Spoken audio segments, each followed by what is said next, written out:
everyone, my name is Ramil J. Gatchalian from Grade 9 Joclas, and for today's video, I'm gonna teach you how to make an egg mayo sandwich. Dami ng nagdaan at pumaligid sa atin.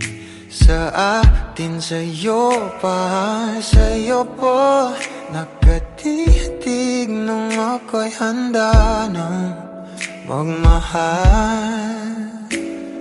Sino ba naman ang di mahuhumaling sa ganda mo at gaan sa loob? Naapuhap naman para sa akin. Bawal sa atin ang di magkasama. Di nakakasawa, di nakakasawa. Nanginig na nga sa bawat hawa. Tito, would you like to taste my sandwich? Yeah, sure. What sandwich is this? It's an egg mayo sandwich.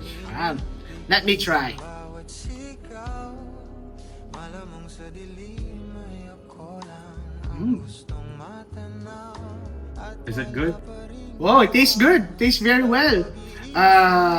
My peanuts. There's yes, peanuts. yes, Tastes very good. The egg, the mayo, it blends well with the peanuts. So crunchy siya and it tastes very good. So sulit, good for breakfast. Thank you, Tito. Yan, try nyo. Nanginig na nga sa bawat hawa. Palitan na lang